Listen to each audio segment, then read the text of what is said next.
Hey guys, we are flying casual, and in case you missed it, a little trailer dropped for this film called Star Wars: The Last Jedi. It is the eighth installment of the Skywalker saga. We're a little bit excited to talk about it. I actually, to be completely honest, have not talked to either Andrew Fantasia or Rob McDonald, who are joining me right now, about this trailer. You'll see Brock's reaction to it in a little bit. He's in Winnipeg right now, and we are not. He's very far away and in a colder climate than we are, I believe. I don't know. I haven't been to Winnipeg. I'm just saying what it is, but the Leafs beat the Jets, so we're good. We just lost. They're hating their lives right now. Anybody from Winnipeg just unsubscribe to us immediately. We love you, Winnipeg. I actually have a friend from Winnipeg. But let's talk about The Last Jedi.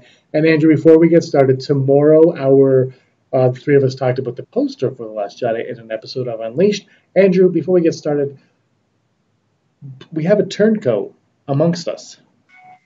Yeah, we do. Poe Dameron on that poster. He is on the other side of the poster where the bad guys are. What's up with that, Poe? I thought you were my boy. And, we could have serious talk. He says in the trailer that he says something along the lines of "We're going to give the Last Order what they deserve" or something like that, destroying the First Order. And, there's a look on his face that maybe he doesn't mean that, but and Andrew, you brought this up before we started recording that nobody would see that one coming. You would not see Poe Dameron turning whatsoever. So if it is, kudos to you, Andrew. But there's something about I just don't see that happening. So we all sat through Monday Night Football. Andrew has never watched a football game in his entire life. He almost did not today as well. Actually, no, that's not true. That's not true. If I'm going to be the honest one here, we had a big football game in high school, and I went to go watch that just for my buddy who was on the team. Okay, well, there you go. That was soccer, Andrew. That was soccer. But we all sat through. We watched the we got tickets for it. Well, Andrew's trying to get tickets right now to go, but rest of it's done. It went through. Oh, congratulations. And everybody else, I hope you all got tickets as well. We got tickets just before the trailer dropped for the fan experience. Can't wait to go see that. There's 10 of us going to that. It's going to be, we took up an entire row in the back of the theater. Really excited for that going on in the VIP Cineplex theaters. But anyway, so the trailer started, Rob, and we heard Snoke. And there was no bones about it. This was Snoke, which is the first voice we heard of the new era of Star Wars is Snoke, actually, when you go way, way, way back to the Force Awakens teaser trailer. What were your first thoughts when you heard that voice at the screen? When I heard Snoke's voice? Well, altogether, when I saw that the trailer was up, I just had to do one of these. Cheers to Star Wars being back. So, yeah, I kind of thought it was amazing that they started with that because, again, similar to our very first trailer, they started off with Luke's voice, and now we started with Snoke's voice. So I found it very poetic that they decided to start with Snoke this time and then focus the first little bit on Kylo Ren. So I thought that was very smart and very amazing that they chose to do that. Well, let's hold it right there. You said they're focusing the first time on Kylo Ren. Is Snoke talking to Kylo Ren at the beginning, or is that the first half of his conversation with Rey? I don't even know if it's a conversation, but yeah, it's very right. When I first started watching the trailer, I thought it was to Kylo. See, but then by the end of the trailer, I thought he was talking to Rey at the beginning. Oh, right off the bat. That was right where my head was. My head was. I could be completely wrong. Obviously, I probably am because everybody else is saying Kylo. But yeah, for me, right off the bat, he was talking to Rey. Yeah, for me, I was watching and I thought he was talking to Kylo, and then by the end of it, by certain scenes and certain shots toward the end of it, I was like, okay, maybe he's talking to Rey. By the end of the trailer, I changed my mind about that. So it's pretty amazing. I think definitely what they want you to think is that they want you to think that he's talking to Kylo, I think. 100%. Speaking of Kylo, Andrew, I got a message right here on YouTube for you. This is Janet Rubio. She comments, says, "Tell me what you think of the full trailer." Ryan said on Twitter it was very spoilery. But he didn't actually say that. He said if you want to go in clean, don't watch the trailer. But it's so good.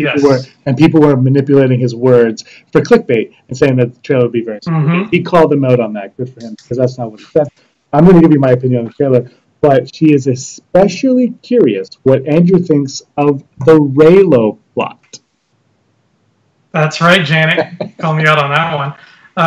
First of all, let's take a bet here. How many Screen Rant articles do you think went up in the past 24 hours saying top 5 reasons why this is going to be spoilery? But let's check out MovieWeb, your favorite of them all. Yeah, MovieWeb and Screen Rant. Get those two in a room and see how many lists they come up with that are 4 years too late. In terms of Reylo, if we're gonna jump ahead, because Reylo was pretty much the final scene of the trailer. So if you're okay with me jumping up to that point, I think that scene that we saw was a misdirect, because Rey is echoing when she speaks that line. She's echoing as if she's standing in a chamber, an indoor chamber. And when you see Kylo Ren stare at the camera and go like that, there's fire behind him. He's at that Jedi purge. They're tricking us. See, I think you're on the right track. I think that is like a dream type sequence, like Luke in the cave on Dagobah. And she's in this vision. She doesn't know what's going on. That's a conversation. We also have heard, though, that they have a scene together, and then Luke blows something up also while that's going on. So, I mean, it could be any one of those. But, yeah, you're right. This is jumping ahead, but I just wanted to bring that up, Janet Rubio Canio, because she is a supporter of Reylo, believes in Reylo 100%. And I've said it a million times, I'm really neither here nor there on the Reylo. Like, if it comes to fruition, great. If it doesn't, I'm not, like, I wouldn't be disappointed. The reason I'm saying that is not for any other reason, then I just want a good story, and if one serves it and one doesn't, then I'm fine with that. But the Reylo thing, with J.J. Henson, the way this is going, it looks like there could be a big, there could be a factor to it. But anyway, Rob, let's go back. We get to see the handoff of the lightsaber, of what used to be Anakin's lightsaber, and is now Rey's lightsaber, Rob. Yeah, I think Ardo Cal somewhere is very upset because on our one video for I'm not sure whether it was May the 4th or whatnot, he was hoping with the whole stabbing and Luke Skywalker just dies right then and there, and all of his other scenes are just flashbacks. So I think he's shedding a tear for that. But I mean, it's great to see that resolution, because obviously that's the cliffhanger that we've been sitting on for nearly 2 years right now, right? The actual handoff, because that's where we close it. Wide shot. That's it. So that really excites me. If I'm going to jump ahead a little bit to one part of the trailer, it's that the Kylo stuff towards the middle. I don't know if you want to talk about that now yet, James, or let's wait a little. Let's wait a little bit. Okay. All right. Okay.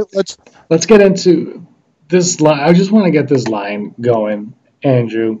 Luke has only ever seen that type of power once before, and what does he say? He didn't believe it, or he didn't acknowledge it, something to that effect. It didn't frighten me back then. Yeah, it didn't frighten but it does now. Great terming. What do you make of that? Mm-hmm. And who is he talking? Is he talking about Kylo, or is he talking about Vader?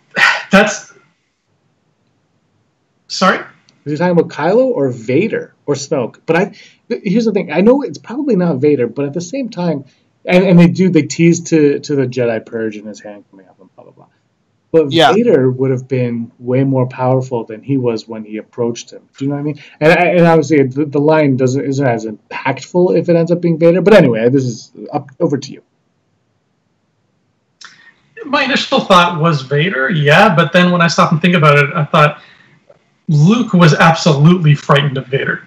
So unless he's lying to her, I don't think that's it. I think maybe he's talking about Palpatine.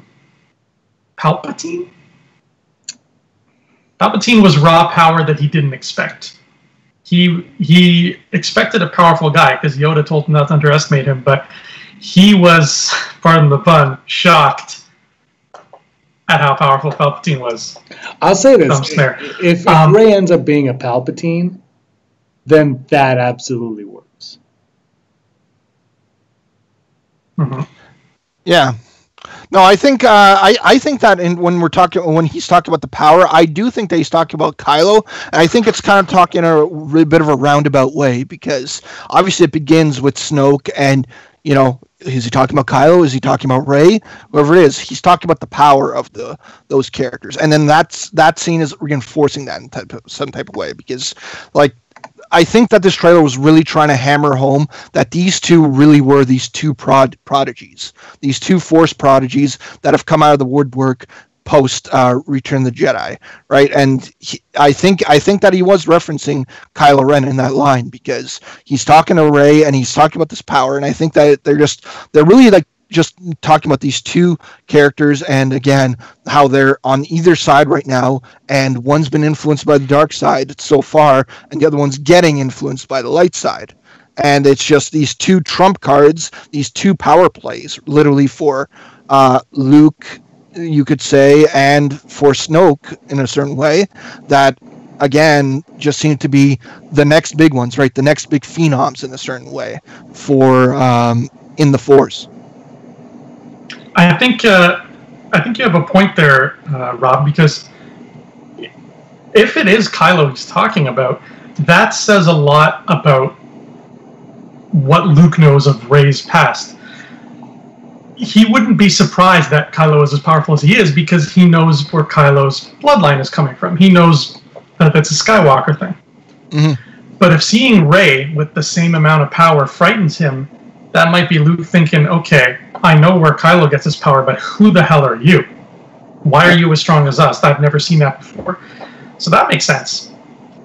Yeah, and it could even, like, if I'm rewinding back to the very first trailer, again, he says the Jedi must die. And maybe this line is as a result of what he sees with Rey in that scene. What if this him seeing this power that Rey has is like, no, I can't do this. I can't train her because it could lead to another Kylo. So that's what could, spark the idea in his mind that it's like, no more Jedi, this is it. See, I think what we take away from this is, a lot of people are like, Luke is going to be evil. Luke says it's time for the Jedi end, blah, blah, blah, blah, blah, blah, blah.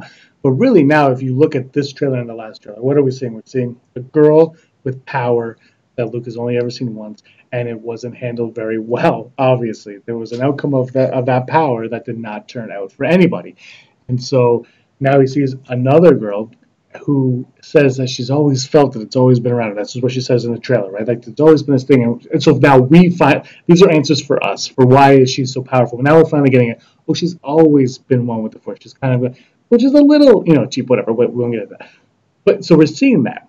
So then Luke is like, oh no, I've seen this, and I tried to train this other person in the ways, if he's talking about Kylo, in the ways of the Jedi, and it didn't work out. You know what? And this is when we go down that slippery slope, which we've talked about for months now. The Jedi Order was corrupted. It was not the right way to go. There are too many rules, and Luke ends up being the savior because he breaks code. He breaks the Jedi code. Love overpowers everything, and Jedi aren't allowed to, be married and blah, blah, blah. So they kind of have to, not use love. When they don't use emotions, right? They don't tap into their emotions. That's all the dark side, blah, blah, blah, blah. So that, I think, is where that line, the Jedi must end, is coming from now. I think we're seeing the beginnings of that line. That's what I think. Andrew? Yeah, absolutely. I mean, from the get-go, that's what I think we all sort of already assumed he was talking about, is that, he knows they were wrong. They had their hearts were in the right place, but they were flawed. You put too much pressure on a guy, he can't get work done because he's too busy focusing on not feeling anything. So yeah, I think he is definitely looking for another way around it, a gray way, if you will. But yeah, he's scared of. I think he's definitely scared of what happened at that temple. Do you think we're going to see more of that? Yeah. The temple? Oh, for sure. I think so. I mean, if I was going to touch on just the point about Luke and people thinking that he might go bad, I don't think that's anything to do with it. I think it's literally we're just seeing that how broken he is, because of what's happened since Return of the Jedi. This is a much different person. This person's seen some shit. He's lived through something that's obviously very scarring for him, and whatever he's seeing in Rey is wanting him to not train any other Jedi. I mean, when we're talking about love and that being perhaps the thing that he thinks is wrong with the Jedi, I'm not 100% sure if that's the case, because as far as we know, or at least I know, I don't know if with Kylo, love was a factor where he turned to the dark side. I mean, No, but as far as that's how Luke turns Vader is love, the unconditional love of Father yeah, for his son, and then he does it, and that's what really saves it. And the Jedi don't see that, you know what I mean? And so that's the mistake. And this is the one thing that Luke starting a new academy, he would, I think, immediately learn that, but maybe he didn't. He decided, oh no, I'll forget that. I'll go the old-fashioned way. Now he has this new way of looking at it. But the one thing in this trailer that it seems is we see, in the original trailer, we saw Kylo Ren's mask shattered. And in this one, we see him hold it and then slam his fist against the wall. And when I watched that, I turned to Aaron after and I said, I have this feeling like there's I don't think Kylo's going to turn good, but I really feel like when I watch this, that there will be a moment where he stops trusting Snoke, and it has to do with Han Solo's death. And Han Solo's death will play a factor, and Snoke's going to say stuff, and Kylo's going to slowly stop believing him, and his frustration's going to grow. And then we see that amazing sequence where he's going to gun down Leia on the ship. Kylo's going to gun down Leia. He's not going to gun down Leia. There's obviously no way that's going to happen. If he did, that would never show up in a trailer. First of all, secondly, he's not going to. I have this feeling that at some point in this movie, and it could be back to what we were talking about earlier with the Reylo thing, is Kylo is going to be even more mucked up in this one than he was in The Force Awakens, Rob. Yeah, I mean, this was what I was talking about earlier with Kylo, and I when I rewatched this trailer, I rewatched it several times. I needed to write down this quote that he has in here because he has the "Let the past die, kill it if you have to. That's the only way to become who you were meant to be." So, like, that this just seems to be another a thing where he's just again fighting the past, like fighting what he was, because again, like, he had this internal struggle in Force Awakens, right? And that was a whole part of his face to face with Han Solo on the fateful bridge that Han Solo took his nosedive off of. But again, it's about him fighting. It seems to be again fighting him, the light in him. Because I think that with that scene, we were to expect that Kylo killing Han Solo was supposed to extinguish all the light in him. Or at least that's what he expected. He expected that to just cleanse him of the light and embrace the dark. But the way this seems to be going is that he's fighting it again. Because even within this trailer, again, yeah, I think this trailer is trying to make us think that he might kill Leia, but again, I tend to agree with you, James, that I don't think he will, or at least not in that scene. But again, it's again showing the conflict within him, because again, the dark side does not want out altogether, because otherwise he would not even thought about shooting. Right there, you saw that he was perhaps hesitant towards getting his finger on the trigger to make that shot and possibly kill Leia. Andrew? Okay, here's the thing about that. I wish that we hadn't seen that. And I think that's what Rian Johnson was hesitant about, regardless of whether that trigger gets pulled.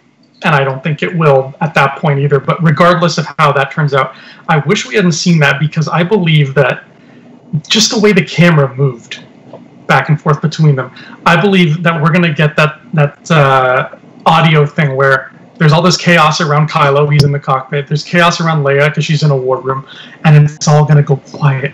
There's going to be no music, and it's going to go silent. We're just going to hear Kylo breathing and sweating, and we're going to hear Leia just like calmly staring as she looks out the window at his ship, and it's going to be this powerful, beautiful moment, and everybody in the theater is going to be sitting forward like this. And I kind of wish we didn't know that was coming. Yeah. Absolutely. And it's really interesting too, like, where is that scene going to fit within the film? Like, will it be in the middle of the film? Will it be at the end of the film? I mean, that's the curious part of it. And again, I kind of agree with you, Andrew. Maybe it would have been better if we did not see that, but obviously I think it's a huge talked about topic probably after seeing this trailer. I think for us, Andrew, yeah, I agree with you. And if your idea comes to pass, then that is well called, because I think you might be dead on there. And, I don't think we're going to see Leia use the Force, but that is how we'll see her use it, because that is technically using the Force, I think, in a way where she will connect with Kylo that way. I don't think she's going to levitate on rocks or open up a lightsaber or do anything like that. But I think at that kind of moment where she just connects mentally with somebody, I think that's where we're going to get a lot out of in that one. But I think for just like the guys, girls eating chicken wings tonight, watching two amazing football teams go head to head at it, I think that's a moment where people know Princess Leia. Whether you're a diehard like us or you're just a casual fan, Princess Leia. And if you're like, she might get killed, even if you don't even remember who Kylo Ren is, even if you're like, I know which one was that one, because he doesn't wear his mask. So, you think, some people are just like, I don't know, who was that? It's a moment that would get your butt in the theater. You know what I mean? Like, it's like, oh, I want to go see Leia die. You know what I mean? Like, it's harsh, but that's just marketing. That's what that is, a marketing technique. But I completely agree with you. For us, because I'm sure when I go in, I try to cleanse my thoughts of all the trailers. And Rob knows I don't when we're talking the international trailer that's going to come out and all these. I'm going to stop watching. Well, I might be not because of the podcast, but I'm going to stop watching things. Hopefully, as we get closer to the date, because Angie, you said on our trailer react or pre-reaction when we did the what's the poster going to be, that video, sorry, you're like, I'm more excited for the poster than the trailer, because I was all day yesterday. I was thinking they were going to announce it, and I kept texting you.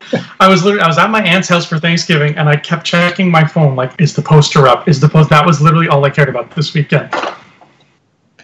Yeah, and it showed up like a half hour before the movie, an hour before the trailer, which was great. Yeah. But like you said, we are going to watch this film regardless. So for me anyway, that point is the marketing, and you're trying to get the football fans that are really excited about Star Wars to go watch Star Wars. Yeah, like you were saying, James, it's the funny part is that in Canada, for us on Cineplex, the tickets actually went up early before even the trailer, right? Before that. So we haven't even seen the trailer, James, and we were already struggling to get our tickets for the fan event. So that was the funny thing, is like they don't have to worry about us, but I guess they're just trying to get that last bit of hype in to, possibly get up to that $250 million domestically that Force Awakens did. Like, again, it's funny that they literally mirrored the day that the tickets went on sale, and the fact that they dropped the trailer just like what they did with Force Awakens. Yeah, absolutely. And it's weird though, because I don't know how it was in the United States. I'm trying to get Brock on this call, so if anybody hears anything, that's me trying to add Brock. He's finally back from his dinner, his work function dinner.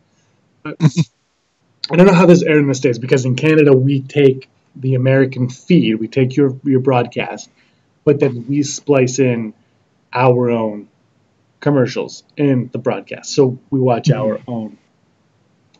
But Brock hasn't seen the trailer yet, so that's a little bit. But so what happened? So at the end of the trailer, and I don't know if you guys saw this or not, it quickly cut to tickets on sale now for like a millisecond, and then it cut off. So for our American viewers, if you saw that, let us know. If you got the full thing, let us know, because it was strange to me, because Rob, when we were trying to get tickets, I went on Instagram, and Din from F1, we interviewed him a little while ago. He was saying, Rebel Girl, he had tickets in his hand for Star Wars, and I was like, what? What's going on? So then Rob, I called you, and then we found out you could actually get them. So we did that, and we got them. But I just want to know if it seems like there was no real red carpet rollout for the tickets this year, because 2 years ago for The Force Awakens it was trailer tickets, and everyone knew it was trailer tickets. This year it was like Rogue One was the same. Rogue One was like, oh, there's a trailer, and then tickets would be sometime. I bought tickets for Rogue One at like midnight. They said that they would come out at like 10 p.m. It was like midnight. I'm like, oh, look, they're here. And I just went, and no hassles. This year there was a huge hassles. Shout out to Barry at Cineplex. You rock. But that's how it was. Andrew, Phasma, and Finn. Talk to me. That was cool, man. Right? It looks like Finn is spending a lot of time in that First Order uniform, which is interesting because to me he's always like the jacket is Finn. But I'll take him in the First Order uniform. He looks cool, and that shot, man, that was especially having now read that Phasma book. I have such a big appreciation for this woman now. I cannot wait to see more of her. Just her philosophy on life. I can't wait for that to be brought to the table again. You know, that is, and I don't know. Hey, Brock's here. Hi, Brock. Hello. Hey. Have you seen the trailer? I just watched it. Okay. Holy crap. Before we get to your reaction of it, before we get to your opinion of it, we're talking about Phasma and Finn right now. What did you think of that shot? Yep. That looks awesome. That makes the most sense. That's all I have to say. I think that's what we were all hoping for in the Force Awakens. You know, it was like we're like, are we gonna get this? And we didn't, which is fine. But it's, yeah. Andrew, can you just move to your left a little bit? Thank you. Sorry, Brock cut you off. Brock cut you off, and I can't fix it. I'm trying my hardest, I swear. Brock, what are your thoughts on Snoke leading the way in this trailer? That's crazy. It was like, oh, Snoke right off the bat.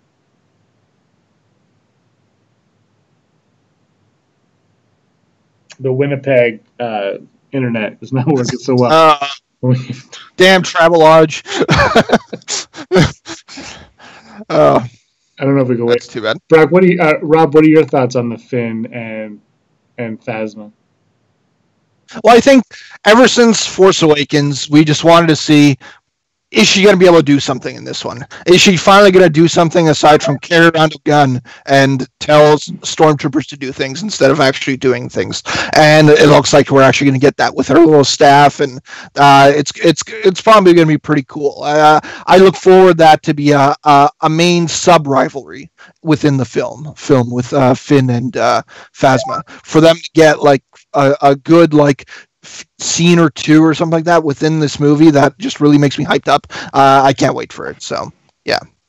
Brock, what were you saying before we lost you? I thought it was good. I was like, oh, they're pulling out all the whatever the saying goes. Like, I was like, oh, it's his. I was like, who is it? Who is this? I'm like, this is Snoke. I'm like, ooh la la. Yeah, but we don't see him talking. We see him at the end, correct? I didn't miss that. I watched this 30 seconds ago. I want to say we see him right at the beginning. No, we don't. We just see him at the end when he gets ready, which we'll get into that tonight in a little tiny bit. Brock, Porgs, talk to me. Amazing. Right? My initial response to this entire trailer is this is visually amazing. CG animated Chewbacca's face, and then the Porg does what he's doing. I'm like, amazing. So you were on a plane, or just landed off of a plane, pretty much when this trailer dropped. That's why you watched this late. You're out of town for worky. Yeah, it's 11 o'clock right now. What time is it there? It's midnight, so people will be watching us at like. Wow. Yeah, thanks for making us stay up to do this. None of you employed. I have to say, I absolutely love the Finn Phasma thing. I think that's something that, when we watched The Force Awakens, we knew we were going to get that. We had to get that. We'll go into a few other things, but my absolute favorite shot from the trailer is when Snoke has got Rey and she's like bent over in a backwards arch type thing. I was like, that is what I want to see more of, Brock. Mm-hmm. Do you remember that part? No.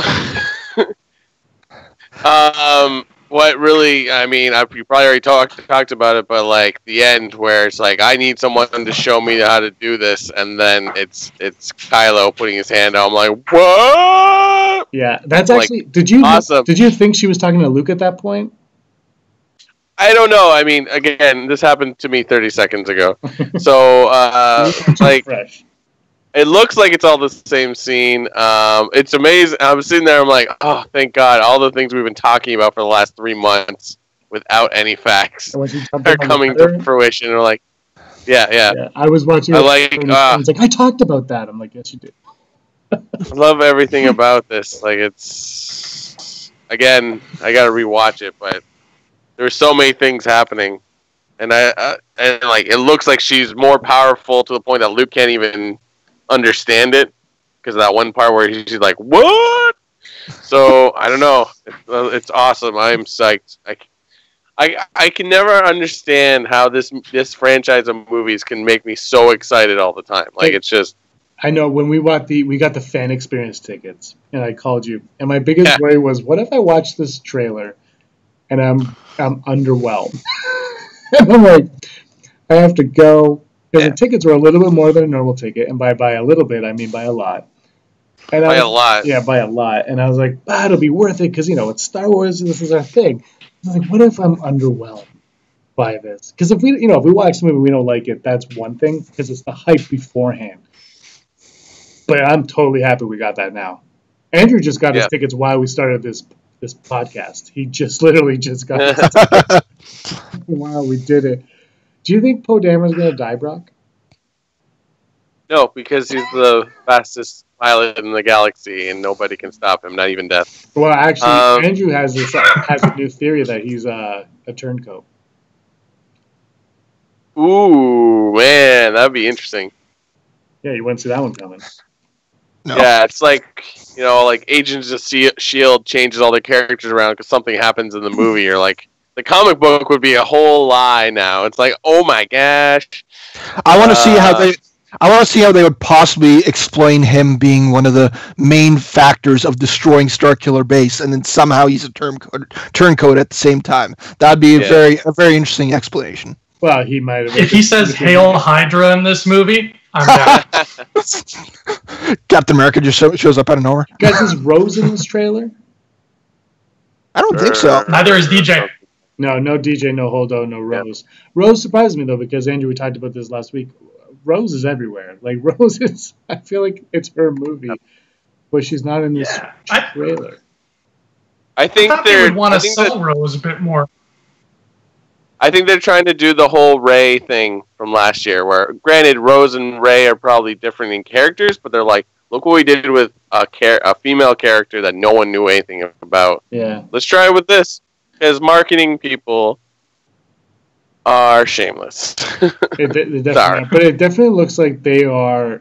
I don't want to say course correcting Rey because that's not what it is, but it's more like they're really fleshing that character out. Like it looks like by the end of this film, Brock, we did the top 5 female characters, and she was my number 5, and she was your number, I want to say like 3. Yeah. But we both said there's a very good chance that she will jump up. I don't know if she'll ever, for people of our age, ever pass Leia, but there's a chance that could be an argument. And I think from what we've seen in this trailer, at the end of this film, we could be like, we got to redo our list because Rey's like the trailer almost made her move up for me. Like I'm like, all right, they're starting to they're like, this is who she is. You're gonna figure it out now. All those questions you had that lazy or not, they're now being answered. And if they can answer them all in a fulfilling way, I'm in. We just lost Andrew because I think I made him mad about Rey. But Brock, is Rey a Palpatine after watching this trailer? No. Don't be stupid. I just don't know what Andrew's not on the line.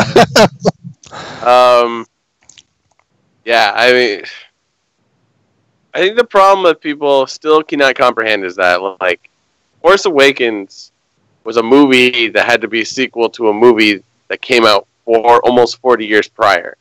So it's like, I don't care how big your fan group is, you have to re-explain everything to people. I don't care how, and I don't care if Return of the Jedi is a part of the pop culture phenomenon and that everybody knows that movie. No, you got to reintroduce this entire galaxy to.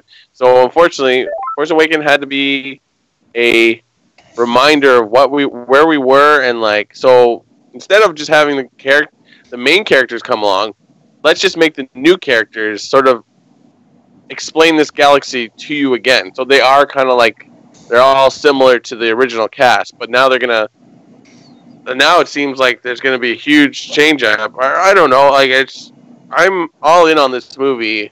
It's a silly thing to say because we have a podcast about Star Wars. Of course I'm in on this movie, but like, I want this. I want to stop podcasting and go watch that trailer again. I don't know why I'm wasting my time talking to you guys. Like, because everybody wants to know your opinion on the trailer. I have to ask you. Janet Rubio messaged us earlier today. After the trailer dropped, she said, "Hey," because she knows Andrew's not a fan of Reylo, and she very much believes in it, and a lot of people do. And like I said earlier, I'm kind of on the fence on it. Where do you stand on Reylo, especially after this trailer? I think the romantic thing needs to be put aside. I'm not saying it can't happen, but like when your relationship is based around your use of the Force, I feel like romance can't come in. Even though we might be seeing a new type of Force wielder that can have emotions and also wield all this power, but like even so, I feel like wielding the Force is like going to a new level of enlightenment, and it needs to mean focus, you know? So it's like, you can't be like, oh, I love him. No, I love her. No, I hate him. Like, I think their relationship, but if we're looking at it as just not, it doesn't have to be a romantic relationship, then yeah, there's something there. I mean, we've pondered on like where it could all go, and them working together isn't a terrible thing. I think they're gonna have like another cool battle of some sort, be it in this one or the next one. So maybe there's a battle in this one, then they go together, or maybe they go together in this one. She finds out he's not who he thinks he is, or vice versa, and then they battle in the ninth one. Like it's. They're the two people that are going to wield lightsabers for who knows how many Star Wars films. You're going to make them fight at some point. Oh, 100%. Okay, we lost Andrew. He will not be coming back. His favorite part of the trailer was definitely the Porg yelling. Brock, we're going to wrap this up quickly with your favorite part of the trailer, then we'll let you go watch it again. We'll talk more about the trailer on episode 63 of the podcast later this week, where Brock is live from Winnipeg. So, Brock, you've seen it once, but what was the one thing that stood out the most to you? My first response is visuals, which is a really bad response. But like just looking at this, the color schemes of just everything, you know, the white, are they snowtroopers that we see like bird's eye view walking across like a black and like red sort of, I don't know what it is. And at the beginning of the trailer. Yeah. There's a lot of like whites and reds on crate, and just like everything just looks more real. Like Chewbacca looks real. That snow fox thing that we saw way back in the sizzle reel. That walking around, you're like, oh, that was incredible looking. Yeah, it's just. I think it might. I mean, it's still new on this one, but like I watched Blade Runner last weekend, and that. Whatever you want to think about that movie, it's just visually stunning, and I think Star Wars can go to toe-to-toe. Because like I think this movie is going to be dark, but it's also going to be very bright and vibrant. So like on this trailer alone, I'm like, wow. Rob, final thoughts on the trailer? Oh yeah, well, touching on the color scheme thing, that's like it's a main thing of the marketing of the posters, and it's also cool that's the main thing of the marketing of the trailers as well. Like the other one that that's so color filled and so cool looking is also that one shot of Kylo with his mask on, and he's in that entirely red room when his lightsaber's just lying there. That just seems like weird. I'm just like, where the heck is that? Is this like his red screen room, green screen room? Is he going to be speaking to the news on that scene? But like in terms of the shot that altogether just stands out the most to me, it is that Rey shot with Snoke, and when she's bending back and seemingly taking Snoke's yoga class or something. But yeah, like that's the real shot, because it also like kind of bookends as to what this trailer could possibly be and the movie could possibly be in general, because we're gonna get Rey and Snoke in a scene together, and the fact that it ends with that cliffhanger of her possibly stretching out to Kylo Ren and possibly going towards the dark side is just one of the big hooks, I think, for this movie and for that trailer. And shout out to Kylo Ren's scar. That thing looks dope, and that weird like. Oh yeah, that was awesome. Where's that been on the toys? What is that? the magnetic strip or something like that, or whatever that was. That's awesome. It's weird because you can literally... Where's the original scar? Going across his eye, and then they changed it to here? I can't remember now. I think originally it was across the nose, like that. Like kind of similar to Tyrion's from Game of Thrones. And then they switched it. I gotta say, Andrew, because I don't know if it's his internet or mine, but he cannot return on this call. But his favorite part of the trailer was, or his favorite shot, I should say. His favorite shot was Luke's hand emerging from the wreckage because it gives us a juicy bit of info. Yeah. Luke was involved in that fight at the temple, and it did not go well for him. Yeah. A great point made there. We know that we're going to get, we know Rian Johnson said there's going to be a lot of flashbacks, forcebacks, whatever you call them. And we're going to get to see what J.J. Abrams started with that Forceback and the Force Awakens. I got to say, these gorilla walkers at the beginning of the trailer on Crate. Yeah. Yeah. Right? Yeah. It was awesome. And Kylo Ren standing, much like his idol Vader, in front of it. Although, if you notice, his arms are in front of him. Vader's were always behind him, standing, even Anakin. Yeah. And Kylo's are in front. I don't know. That's just a little piece of detail I want to say. It looks, like you said, the visuals are exciting. Also, if any of you are on Instagram, Rian Johnson had a video of him, and I don't know where he is, the writer's room or somewhere. They have these giant pizzas, which I would really, really like to try, and they're watching Monday Night Football in this writer's room. So if you haven't seen that, check that out. It's pretty cool, and everyone's cheering and laughing and clapping and having a great day. It's just, I really like seeing how much fun everyone's had making this film. Brock, do you like the fact that Kylo Ren's going to smash the crap out of his helmet? Yeah, whatever. I mean, it is what it is. Like, I feel like we live in a world now where it's like if you put a actor in some kind of mask, like this, or like a Marvel film or a DC film, there's gonna be a large chunk of the movie where they don't wear it. It's just the way it is. I mean, go ahead. It was from the first trailer too, but like in this one, it seems like I almost think that Kylo Ren has like a closet full of those masks, and he's just going to destroy one in this movie, and then another one like Episode 9, much like in the last trailer. Poe's X-wing blew up again, right? It blew up in Force Awakens, and it looks like it's going to blow up in this one. Maybe that's going to blow up in Episode 9 as well. So I don't know. And then also the Book of Wills, it looks like. It's Rey that's finding these books, correct? Yeah. Or are we assuming that that's somewhere on Ahch-To, maybe? I think they're there, but it looked like Rey was entering that room, definitely. Yeah. And I was saying to these guys earlier, it seems to me that this time for the Jedi to end line comes after everything we just saw in this trailer with her on, with the Luke stuff, where he's like, I've seen this before, it didn't end well. It didn't frighten me then, it's frightening me now. And he's like, and she's like, you have to train me, blah, blah. And he's like, it's not good for you. You can't learn that way. And then I think she probably goes around and starts doing her own thing. Like we never see Luke in those shots with her wielding the blade whatsoever. We never see that. Yep. So I kind of feel maybe she's doing that, and then she'll find her way in there. And maybe she will read something in the Journal of the Wills that will open her mind a little bit more and teach her something. And maybe she can use that to speak to Luke as well. And then Luke is like too far gone, and he goes hang out and watch Monday Night Football with the caretakers. Well, yeah, I guess the only indication that Luke might be there is that in the first trailer there was the one wide shot, and when she's wielding the lightsaber and then somebody's standing behind her, one would assume that is Luke. Yeah, but you know what to say about assuming stuff. Make an ass out of yourself, right? Makes a Gundark out of all of us. All right, guys, this has been a lot of fun. Brock, I'm going to let you get to watch the trailer again and get some sleep. We'll talk again when we do the podcast. We don't know what day it's going to drop yet, but tomorrow morning, myself, Rob, and Andrew did a poster discussion thing. Brock was eating at a nice fancy restaurant in Winnipeg while we did that. Anyway. Yo, they have Olive Garden here. Oh, life is... Oh, Brock, where can everybody find you?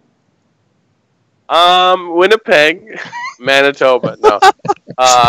Come to Winnipeg, see Brock. Instagram. BS Make on Instagram and Twitter. Rob? I am at Robert E. McDonald on both Twitter and Instagram. And also, again, I've been talking about it. Download the app Stardust. It's a cool reaction app. I did one for this trailer beforehand as well. So it's really cool. 30-second videos. React to this trailer on Stardust. It's really cool. And check out Andrew Fantasia on everywhere at Andrew Fantasia. He doesn't really go on anything, but just type Andrew Fantasia. I'm sure he's the only one. What was that, Brock? Yeah. Oh, I was going to say, if you want to get the Rob McDonald Stardust experience, Rob, can you move your face closer to your camera? Oh, I guess I do the close-up ones, yeah. That's what it's like. I open it and I'm like, hey, here's a picture of Rob talking at me. So it is a pretty. If you want that extreme close-up, definitely follow Rob. But it is cool because it's only it's 30-second reviews, and you're going to get honest truth because it is not big budgeted Hollywood guy or the critics doing it. It's average people. No offense, Rob, but it's average people that just like movies, and they're like, I want to tell you what I thought of this.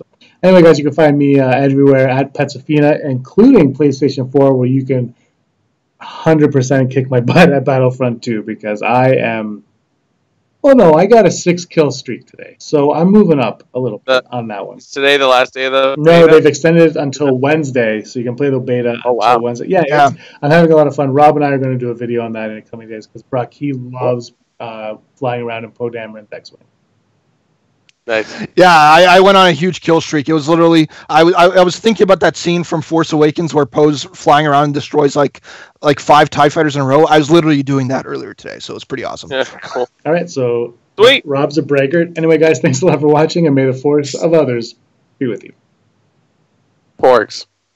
Hey scumbags, thanks for watching. Don't forget to give us a thumbs up on our video. As always, please subscribe to our YouTube channel, Rebel Scum Podcast, for all the latest videos.